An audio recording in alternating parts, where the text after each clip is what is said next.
Welcome back. We have long been telling you to watch out for identity theft, but now the BBB wants parents to watch out for signs that their children's identity has been stolen.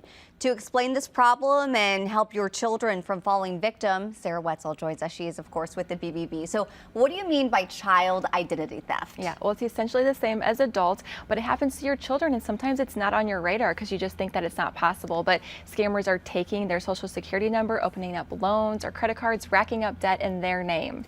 So would the child be on the hook for that eventually in any way? Yeah, eventually it is going to affect their credit score. It is going to report in the credit bureau. So it's very important as a parent that you're doing your due diligence to make sure you're tracking it and making sure that nothing like that's happening. Wow, so much damage could be done so early. How common is this?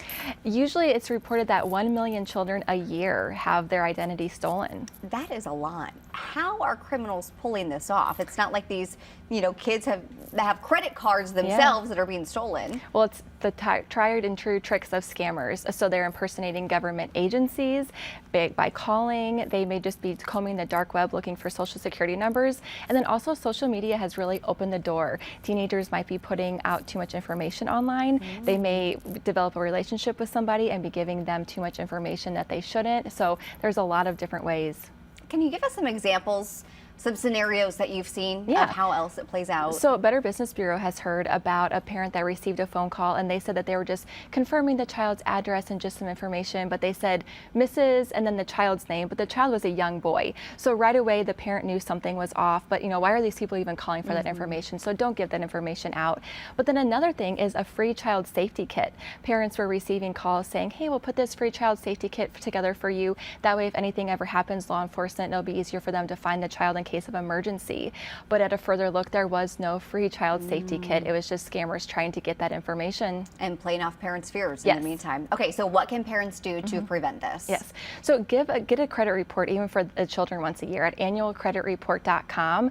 Look at that information, make sure that there is no fraudulent activity, false reports, and if there is, that way you can get it fixed before they actually need to get a hold of their credit. Does it hurt at all if you check your child's report? Not, as long as you're not doing it too often. Once a year, even as an adult, it's recommended that you do it.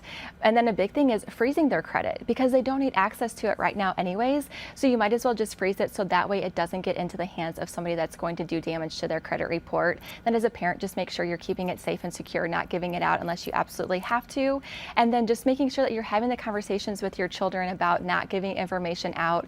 And then finally, if you see a red flag, if you're getting a credit card application, if you receive a credit card with your child's name or getting collections calls, that's when you really need to take that step back and do a credit report to see what's going on and to make sure there's something that you need to fix. All right, great advice. It's sad though that this is happening. Sarah, really appreciate it. And of course, remember, you can always check any business's rating or report a scam too by going to bbb.org.